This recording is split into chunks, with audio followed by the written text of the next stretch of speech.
Hi everybody, as promised, the guitar video that has taken me months to get together.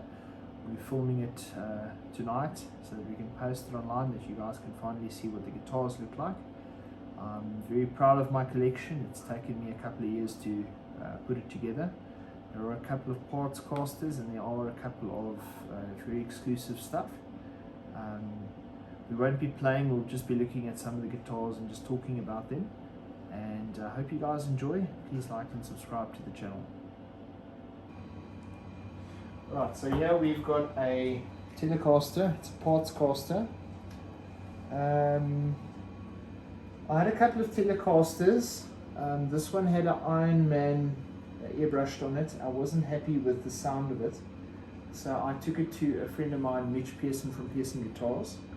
But before I did, I sanded all the paintwork off and we actually baked the body. It's a pine body. We baked it in the oven for about 2 hours with Jack Daniels, just to sort of infuse and dry the wood. The setup has been done gorgeous, plays very well. It's an inexpensive guitar, however it's got a bird's eye maple neck, as you can see, and the body is quite rugged looking. It plays really nice, it's got good tone. I've had parts casted Telecasters before where I've used expensive pickups, but I find them to be very harsh, and I think that what I've got here is I've got the original pickups from this guitar in here, and it actually sounds fantastic. With the wood being like it is and all dried out, it really just rings out. It really sounds really good. I actually promised this guitar to a friend of mine overseas, so it's coming your way as soon as this lockdown madness is over. Okay, so then guitar number 2 is another parts caster. I like my Strats. This one was a total restoration job that I did by Pearson Guitars. There's probably about 10,000 rands worth of parts into this instrument. I'm crazy like that. I would rather spend and fix something up than go and buy something. It plays amazing. It's got a set of Alnico 5 pickups in it. I think they are the Texas Special pickups, and it's also got upgraded pots. And then the body work was done by Mitch because it was really bad. You can see the spray job is great. You can see just the neck is totally satin. It's got Goto locking tuners. And also it was refretted. It plays like butter. It's absolute. I'd rather take this out to play than take out my Silver Sky, but we'll get to the Silver Sky. Plays really nice color. One of my favorites. 1984, made in Japan Ibanez. As you can see, it was also set up by Pearson Guitars. This one is really special. It plays really nicely. It's very fast, especially when you're playing lead. It also has fantastic tone. And it's also got the Damasio here in front. Sounds really cool. As you can see, the bodywork. So 1984, not bad for a 37-year-old guitar. So this is one of my, actually all of my guitars are one of my favorites. Then this one has been featured on the channel before. This is the guitar built by Derek Hatter. It's got Purple Heart on the neck. It is also a 24 fret with a bevel with a straight neck through. And we've got Purple Heart, we've got mahogany, we've got all sorts of wonderful wood. Look at the Cooley maple top, you can see it's curved. This is a beautiful playing instrument. The neck profile it's very similar to the Wizard neck from Ibanez, but it also feels like a bass. It's a chunky, but it reminds me of a PRS, the SE neck. And then we're running Burstbucker pickups with Gibson Electrics. Also very nice tone. This has got Kluson tuners. So yeah, that's the next one, and you can see just the workmanship and the detail that's on this. So it's really nice instrument.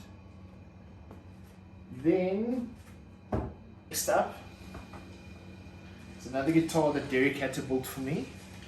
This is a semi-hollow, also with a straight neck through design. Stainless steel frets. This is an absolutely amazing guitar. It rings out.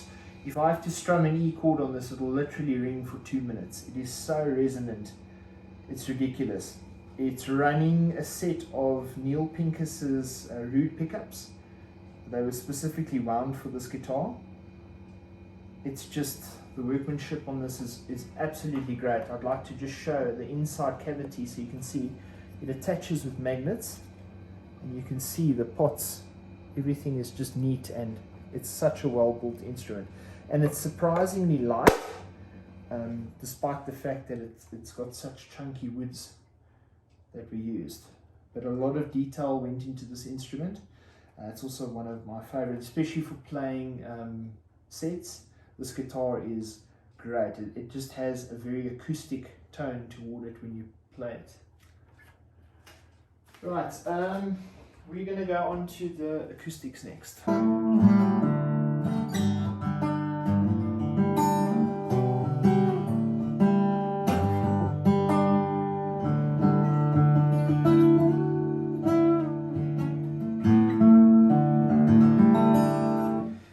So this is a Seagull. I picked it up a couple of years ago. I've always been a fan of the Canadian guitars. It's got cherry sides, it's got cedarwood top. It plays better than your Cole Clarks and your Taylor guitars. I've played on Taylors, I've played on Cole Clarks. I will choose a Seagull every minute of every day. It just has such a resonant tone. You'll hear, yeah? It just carries on ringing. It just carries on singing. It's such an amazing instrument. I haven't played this guitar. It's tuned to Dadgad. I'm not quite sure how in tune it is because it does sound a bit out. I have literally not played this in about 3 months, and it's holding tune, or close to. So you can hear everything just rings out.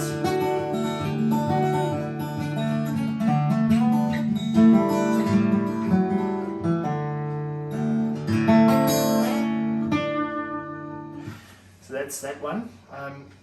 It features Godin electrics, so it's got a very distinctive sound with the satin finish. Great guitar, really worth its money. It's had a couple of dings and bumps across the top, but it's definitely been played, and it just seems to sound better and better as it gets older. Yeah, so I'm going to show the next one.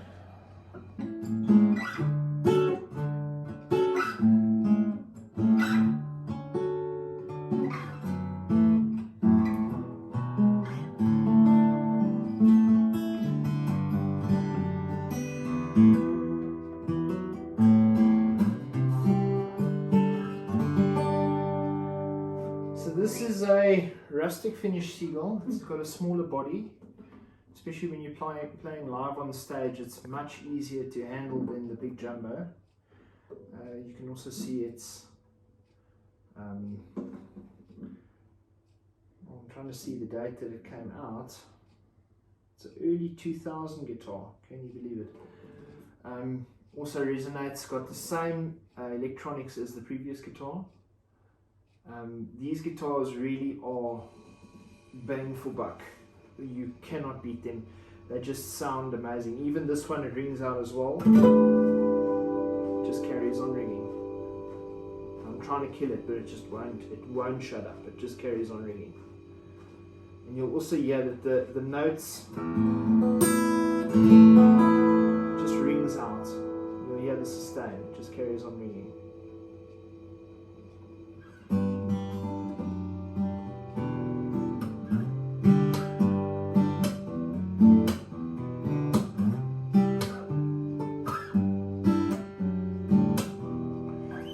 Yeah, this is definitely what started me is a guitar by the same company called Art and the Theory. It's the sort of more affordable version of these guitars, and there's actually a story behind it, but we'll get to it as soon as we're done with the guitar tour. So now we're going to move on to my PRS SE range guitars.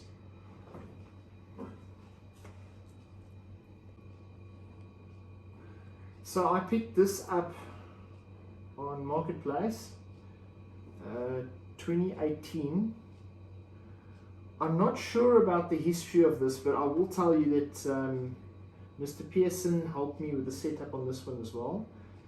It never had coil split until now, but it does. We managed to get the coil split on these pickups. It is a very acoustic, like it rings out, even if you play it unplugged. It's very out of tune. I haven't tuned it.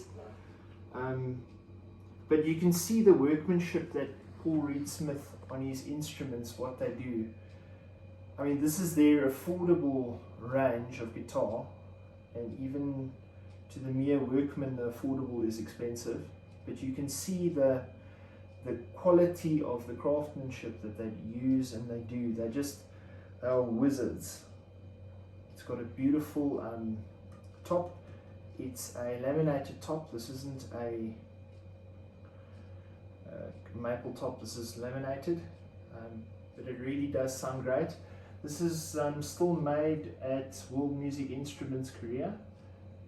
We're going to move on to the next one.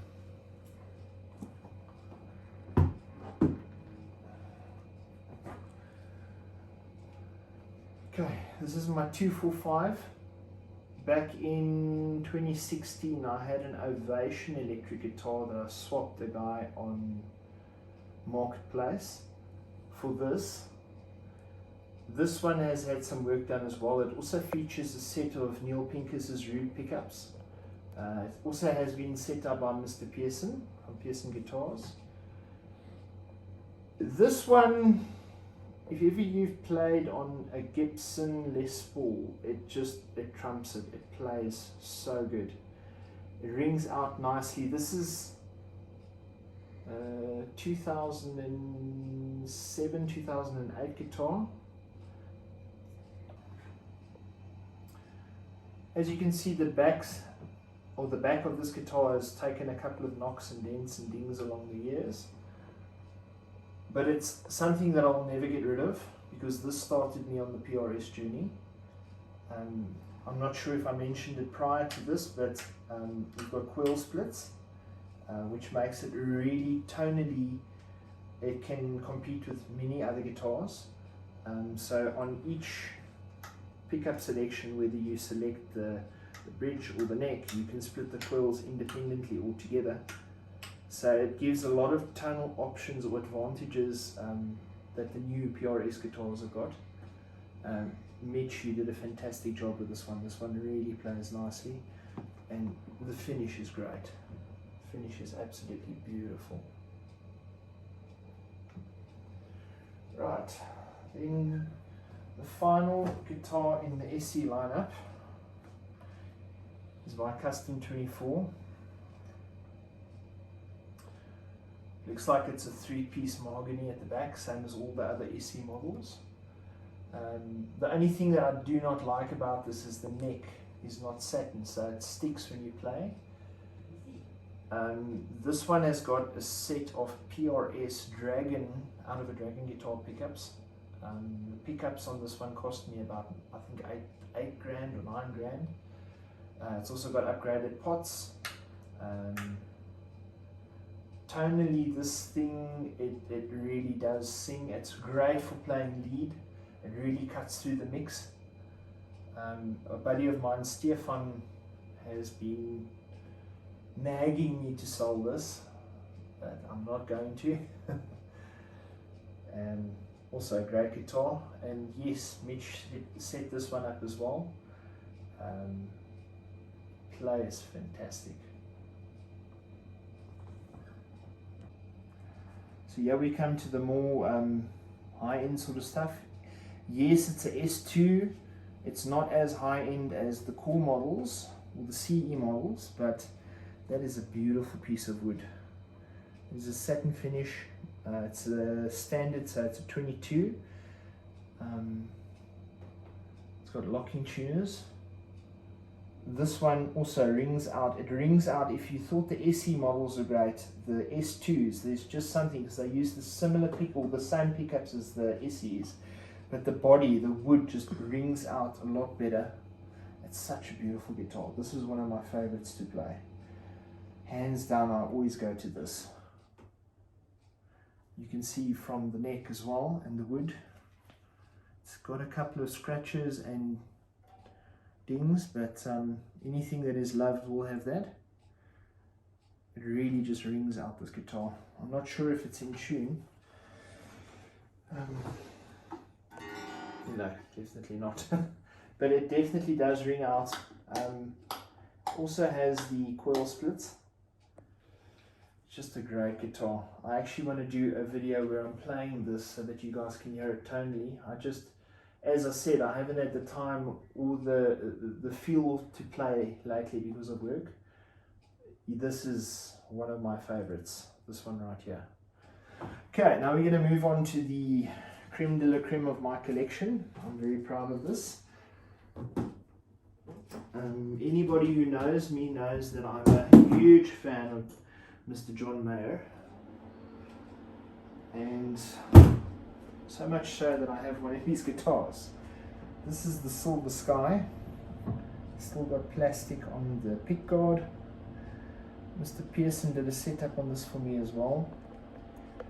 This thing has got tone for days. It plays so good, and it feels like an old guitar, like it's been played for years. It just fits in your hands, just works well. And the interesting thing is it's also got a bird's eye maple neck, same as the parts caster.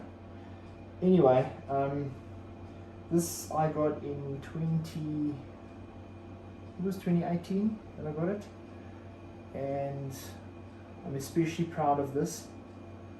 It just plays great. John Mayer and Paul Reed Smith, you guys know what you're doing. I will never, ever, ever not play a PRS. They are fantastic guitars. This is a Tesla color. I can't remember what it is, but it's very light guitar, and I think it's a 7-inch radius, so it's very similar to the old style, and yet it plays very fast.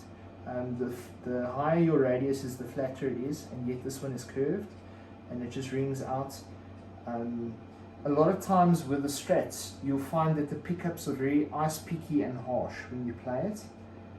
This one has this warmth to it, so when you play it, it sounds rounded off and warm, and that, tonally speaking, for a guitarist is what you want. You don't want a too harsh sounding pickup, you want the right mid-range, and they really did nail it with this pickup configuration. So this is the pride and joy of my collection. Okay. And finally we come to the last guitar in my collection, or remnants of a guitar. This was the very first decent guitar that I bought with my first paycheck. I was 18 years old, and I said that I wanted to get myself a Seagull guitar, and I got myself the Art New Theory. I still bought it from a lady in Rudderpoort.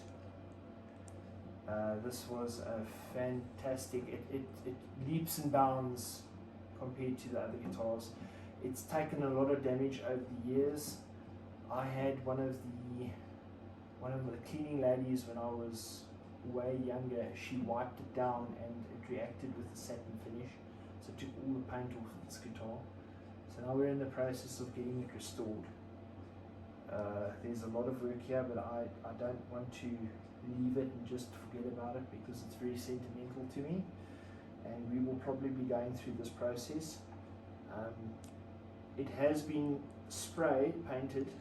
The problem is that the clear coat is just too thick, so I'll have to sand it down. There's a lot of man hours that are going to be involved in this guitar. So that's my collection. Hope you guys enjoyed it. There are some updates coming regarding the project car with the Barra. The TI body is going in for spray painting. We've got all the bits and bats that we're missing for the body. We'll probably feature it in the next video. And then we'll see what Colin does with the bodywork. And then my friend and I, Hanu, are going to be doing the build. But more Hanu, because he is just a fantastic guy. He's very knowledgeable. We're going to be doing a lot of videos at his shop.